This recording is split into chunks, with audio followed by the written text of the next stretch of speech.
వాహనదారులకు కేంద్రం భారీ షాక్ ఇస్తోంది. ఇప్పటికే 2 వారాలకోసారి పెట్రోల్ ధరలు సమీక్షిస్తున్న సర్కార్ మే నుంచి రోజువారీ సమీక్ష ఉంటుందని ప్రకటించింది. అయితే దేశమంతా కాకుండా పైలట్ ప్రాజెక్టు కింద 5 నగరాల్లో మాత్రం ముందుగా అమలు చేయనుంది. ఇప్పటికే పెట్రోల్ మంటతో అల్లాడుతున్న జనం ఇక రోజువారీ పోటు తప్పదని భయపడుతున్నారు.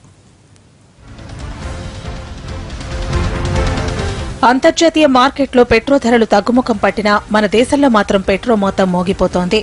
15 రోజులకు ఓసారి పెట్రోల్ ధరలపై సమీక్ష జరుగుతున్నా ఎప్పుడూ పెరగడమే కానీ తగ్గడం చాలా అరుదు. ఓవైపు పెట్రోల్ భారాన్ని ప్రజలపై వేస్తున్న ప్రభుత్వ రంగ సంస్థలు ఇంకా తాము నష్టాల్లోనే ఉన్నామని ఎప్పటికప్పుడు చిలక పలుకులు పలుకుతూనే ఉన్నాయి. ఆర్థిక వ్యవస్థ పన్నుల్లో పలు సంస్కరణలు అమలు చేస్తున్న ఎన్డీఏ సర్కార్ పెట్రోల్ ధరల సమీక్షలో కూడా భారీ సంస్కరణకు తెరతీసింది. మే నుంచి రోజువారీగా పెట్రోల్ ధరలు సమీక్షిస్తామని ప్రకటించింది. అదే జరిగితే విమాన ధరల్లాగా పెట్రోల్ ధరలు కూడా సామాన్యుడికి అందుబాటులో ఉండవని ఆందోళన వ్యక్తమవుతోంది. ఈ పెట్రోల్ తగ్గడం పెరగడం అనే విధానం మాత్రం కరెక్ట్గా లేదు.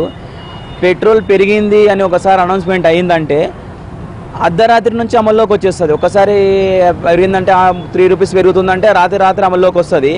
ఓలే తగ్గిందంటే మాత్రం దాన్ని అమల్లో తేవడానికి 2-3 డేస్ కావచ్చు, 1 వీక్ కూడా పట్టవచ్చు. వాళ్ళ ఇష్టం వచ్చినప్పుడు దాన్ని అమల్లోకి తెస్తారు.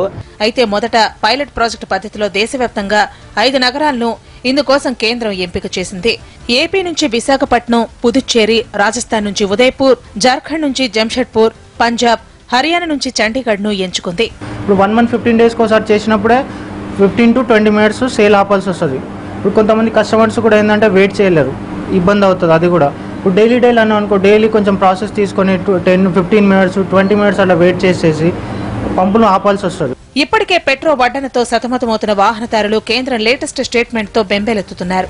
భవిష్యత్తులో పెట్రోల్ ధరలు ఆకాశాన్ని తాకుతాయని ఆందోళన వ్యక్తం చేస్తున్నారు.